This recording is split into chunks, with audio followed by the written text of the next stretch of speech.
ಈ ವ್ಯಕ್ತಿ ಯಾರಿಗೆ ಗೊತ್ತಿಲ್ಲ ಹೇಳಿ? ಗುರುಪ್ರಸಾದ್. ತಮ್ಮ ವಿಶಿಷ್ಟ ವಿಭಿನ್ನ ರೀತಿಯ ಹಾಸ್ಯದಿಂದ ಜನರ ಮನಸ್ಸನ್ನು ಗೆದ್ದವರು. ಆದರೆ ಇವರ ಕೊನೆ ದಿನಗಳು ಹೇಗಿತ್ತು ಗೊತ್ತಾ? ಇವರ ಸಾವು, ಇವರ ಅಂತ್ಯ ಹೇಗಿತ್ತು ಗೊತ್ತಾ? ಸುಮಾರು ಜನರಿಗೆ ಈ ವ್ಯಕ್ತಿ ಸತ್ತೋಗಿದ್ದಾನೆ ಅನ್ನೋದು ಕೂಡ ಗೊತ್ತಿಲ್ಲ. ಆ ಮಟ್ಟಿಗೆ ಇವರ ಕೊನೆ ದಿನಗಳಾಗಿರುತ್ತೆ. ಇವರು ಸತ್ತು ಸುಮಾರು 4-5 ದಿನಗಳಾದ್ಮೇಲೆ ಇವರ ಶವ ಪತ್ತೆ ಆಗುತ್ತೆ. ಅಂದರೆ ಜನರಿಗೆ ಈ ವ್ಯಕ್ತಿ ಸತ್ತೋಗಿದ್ದಾನಂತ ಗೊತ್ತಾಗೋದೆ ಅವರು ಆಲ್ರೆಡಿ ಸತ್ತು 4-5 ದಿನಗಳಾದ್ಮೇಲೆ.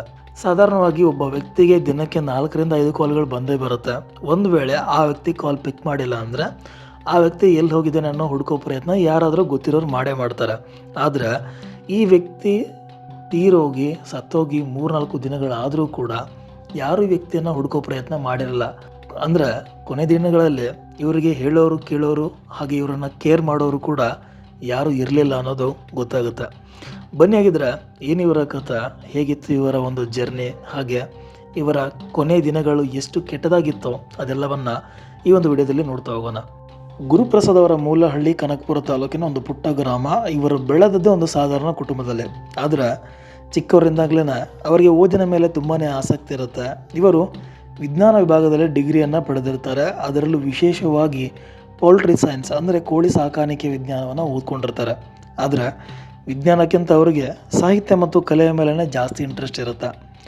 ಬೆಂಗಳೂರಿಗೆ ಬರ್ತಾರೆ. ಬೆಂಗಳೂರಿಗೆ ಬಂದ ಆರಂಭದ ದಿನಗಳಲ್ಲಿ ಸಣ್ಣ ಪುಟ್ಟ ಕೆಲಸಗಳನ್ನ ಮಾಡ್ಕೊತಾನೆ ಅವರು ಚಿತ್ರರಂಗದ ಜೊತೆ ಕಾಂಟ್ಯಾಕ್ಟನ್ನು ಬೆಳೆಸ್ಕೊತಾರೆ.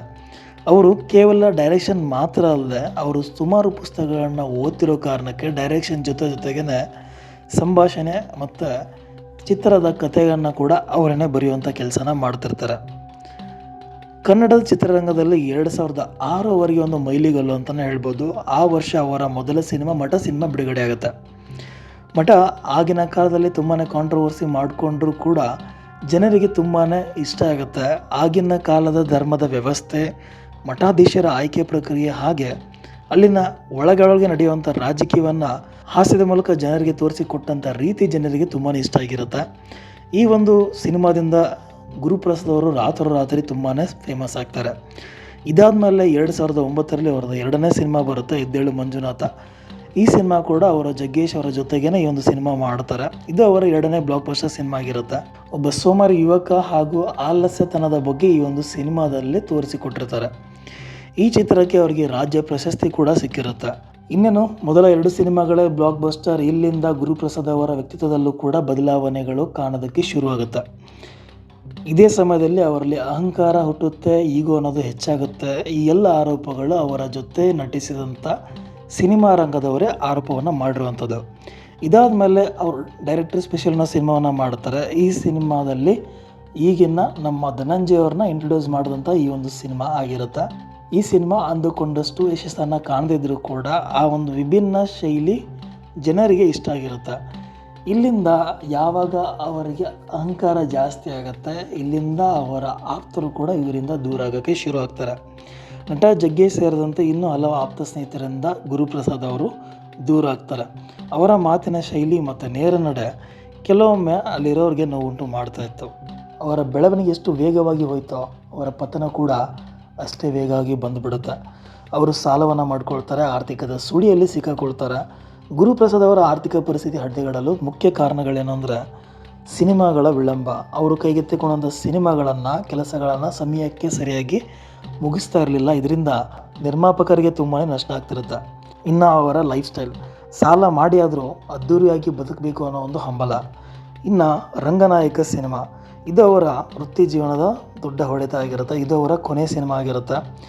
ಸುಮಾರು 15 ವರ್ಷಗಳ ನಂತರ ಜಗ್ಗೇಶ್ ಅವರ ಜೊತೆ ಸಿನಿಮಾ ಮಾಡಿದರೂ ಕೂಡ ಅದು ಬಾಕ್ಸ್ ಆಫೀಸ್ನಲ್ಲಿ ಮಕ್ಕಾಡೆ ಮಲಗುತ್ತೆ.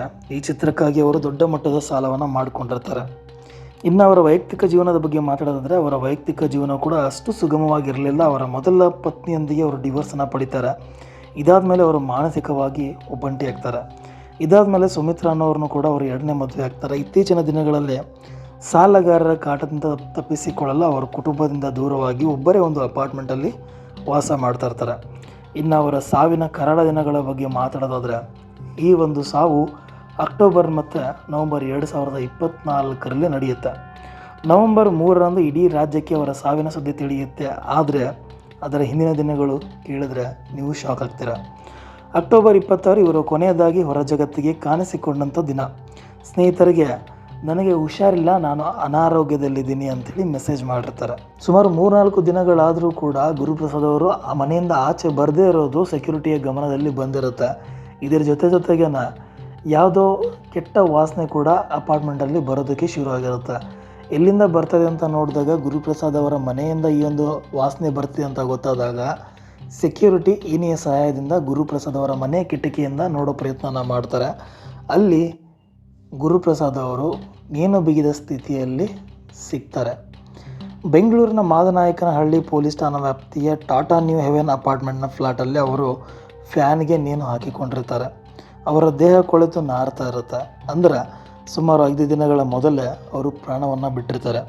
ಅವರ ಒಂದು ದೇಹ ನೇಣು ಬಿಗಿದ ಸ್ಥಿತಿಯಲ್ಲಿ ಎಷ್ಟರ ಮಟ್ಟಿಗೆ ಕೊಳೆತೋಗಿರುತ್ತೆ ಅಂದರೆ ನೋಡಿದವ್ರಿಗೆ ಯಾರಿಗೆ ಆದ್ರೂ ಇಂಥ ಸಾವು ಬರಬಾರ್ದು ಅಂತ ಬೇಡ್ಕೊತಾರೆ.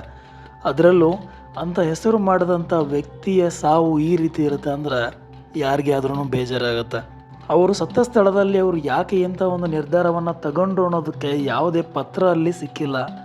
ಆದರೆ ಪೊಲೀಸರಿಗೆ ಅಲ್ಲಿ ಸಿಕ್ಕಂಥ 4 ಮೊಬೈಲ್, 2 ಟ್ಯಾಬ್ ಮತ್ತು ಲ್ಯಾಪ್ಟಾಪಲ್ಲಿ ಏನಾದರೂ ಇನ್ಫಾರ್ಮೇಷನ್ ಸಿಗ್ಬೋದು ಅನ್ನೋ ಕಾರಣಕ್ಕೆ ಅವೆಲ್ಲವನ್ನು ಪೊಲೀಸರು ತಮ್ಮ ವಶಕ್ಕೆ ಪಡೆದುಕೊಂಡಿದ್ದಾರೆ. ಬಟ್ ಇಲ್ಲಿ ಒಂದು ದುಃಖದ ಸಂಗತಿ ಏನಂದರೆ ನವೆಂಬರ್ 2ನೇ ತಾರೀಕು ಅವರ 52ನೇ ಹುಟ್ಟುಹಬ್ಬನ್ನು ಆಚರಣೆ ಮಾಡಿಕೊಳ್ಬೇಕಾಗಿರುತ್ತೆ. ಆದರೆ ನವೆಂಬರ್ 3ನೇ ತಾರೀಕು ಅವರ ಶವ ನೇಣು ಬಿಗಿದ ಸ್ಥಿತಿಯಲ್ಲಿ ಸಿಗುತ್ತೆ. ಅಕ್ಟೋಬರ್ 26 ಮತ್ತು ನವೆಂಬರ್ 3 ಈ ದಿನಗಳ ಮಧ್ಯದಲ್ಲೇ ಅವರು ತಮ್ಮ ಜೀವನ ಕಳ್ಕೊಂಡಿರ್ತಾರೆ. ಇನ್ನು ತನಿಖೆಯಲ್ಲಿ ಏನೆಲ್ಲ ನಡೀತು, ಏನೆಲ್ಲ ಸಾಕ್ಷಿಗಳು ಸಿಕ್ತು ಅನ್ನೋದನ್ನು ನೋಡೋದಾದರೆ ಪೊಲೀಸರಿಗೆ 4 ಮೊಬೈಲ್, 2 ಟ್ಯಾಬ್ ಹಾಗೆ 1 ಲ್ಯಾಪ್ಟಾಪ್ ಸಿಗುತ್ತೆ. ವಶಪಡಿಸಿಕೊಂಡಂಥ ಈ ಮೊಬೈಲ್ ಮತ್ತು ಲ್ಯಾಪ್ಟಾಪ್ಗಳಲ್ಲಿ ಹಲವು ರಹಸ್ಯಗಳಿರ್ಬೋದು ಅನ್ನೋದನ್ನು ಶಂಕೆ ಮಾಡಲಾಗಿದೆ. ಸಾಲಗಾರರು ಅವರಿಗೆ ವಾಟ್ಸಪ್ ಮೂಲಕ ನೀಡುತ್ತಿದ್ದಂಥ ಕಿರುಕುಳದ ದಾಖಲೆ ಅದರೊಳಗಡೆ ಇರಬಹುದು. ಗುರುಪ್ರಸಾದ್ ಅವರಿಗೆ ಸುಮಾರು 65ಕ್ಕೂ ಹೆಚ್ಚು ಜನ ಸಾಲ ನೀಡಿದರು ಅಂತ ಹೇಳಲಾಗುತ್ತೆ. ಕೆಲವರು ಇವರ ಮನೆ ಮುಂದೆ ಬಂದು ಗಲಾಟೆ ಮಾಡಿದರು ಅನ್ನೋದು ಕೂಡ ಹೇಳಲಾಗುತ್ತೆ. ಈ ಹಿಂದೆ ಅವರು ಚೆಕ್ ಬೌನ್ಸ್ ಪ್ರಕರಣದಲ್ಲಿ ಪರಪ್ಪನ ಅಗ್ರಹಾರ ಜೈಲಿಗೂ ಹೋಗಿ ಬಂದಿದ್ದರು ಅನ್ನೋದು ಕೂಡ ಗೊತ್ತು. ಇದು ಒಬ್ಬ ರಾಷ್ಟ್ರ ಪ್ರಶಸ್ತಿ ವಿಜೇತ ನಿರ್ದೇಶಕನಿಗೆ ದೊಡ್ಡ ಅವಮಾನ ಆಗಿರುತ್ತೆ. ಅವರ ಸಾವಿನ ನಂತರ ನಟ ಜಗ್ಗೇಶ್ ಹೇಳಿದ ಮಾತುಗಳು ಅತ್ಯಂತ ದುಃಖಕರವಾಗಿತ್ತು. ಗುರುಪ್ರಸಾದ್ ಅವರು ಒಬ್ಬ ಅದ್ಭುತ ಜ್ಞಾನಿ, ಆದರೆ ಜ್ಞಾನವನ್ನು ಹೇಗೆ ಬಳಸಿಕೊಳ್ಳಬೇಕು ಅನ್ನೋದು ಅವರಿಗೆ ಗೊತ್ತಾಗಲಿಲ್ಲ. ಅತಿಯಾದ ಕುಡಿತ ಮತ್ತು ಅಹಂಕಾರ ಆ ವ್ಯಕ್ತಿಯನ್ನು ಬಲಿ ತೆಗೆದುಕೊಂಡಿತ್ತು ಅನ್ನೋದು ಜಗ್ಗೇಶ್ ಅವರ ಹೇಳಿಕೆ. ಈ ಮಾತುಗಳನ್ನ ಹೇಳ್ತಾ ಜಗ್ಗೇಶ್ ಅವರು ಕಣ್ಣೀರನ್ನ ಇಟ್ಟಿರ್ತಾರೆ. ಗುರುಪ್ರಸಾದ್ ಅವರ ಸಾವು ಇಡೀ ಗಾಂಧಿನಗರಕ್ಕೆ ಒಂದು ಎಚ್ಚರಿಕೆ ಗಂಟೆಯಾಗಿತ್ತು. ಕೇವಲ ಪ್ರತಿಭೆ ಇದ್ದರೆ ಸಾಲದು, ಹಣಕಾಸಿನ ಶಿಸ್ತು ಮತ್ತು ಸಂಬಂಧಗಳನ್ನ ಉಳಿಸಿಕೊಳ್ಳುವ ಗುಣವು ಕೂಡ ಇರಬೇಕು ಎಂಬುದು ಅವರ ಜೀವನ ನಮಗೆ ಕಲಿಸುವಂಥ ಪಾಠ ಆಗಿರುತ್ತೆ.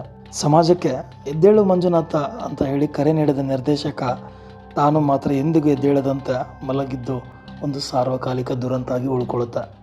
ಸೊ ಇದಿಷ್ಟು ಆಗುತ್ತೆ ಗುರುಪ್ರಸಾದ್ ಅವರ ಒಂದು ಜೀವನ ಶೈಲಿ, ಅವರ ಸಾವು ಹಾಗೆ ಅವರ ಕೊನೆಯ ದಿನಗಳು. ಸೊ ಇದಿಷ್ಟು ಇವತ್ತಿಗೆ. ಹೋಪ್ ನಿಮಗೆ ವಿಡಿಯೋ ಇಷ್ಟ ಆಗಿದೆ ಅಂತ ಅನ್ಕೊತೀನಿ. ವಿಡಿಯೋ ಇಷ್ಟ ಆಗಿದ್ರೆ ಲೈಕ್ ಮಾಡಿ, ಶೇರ್ ಮಾಡಿ, ಹಾಗೆ ಚಾನಲ್ನ ಸಬ್ಸ್ಕ್ರೈಬ್ ಮಾಡಿ. Thank you.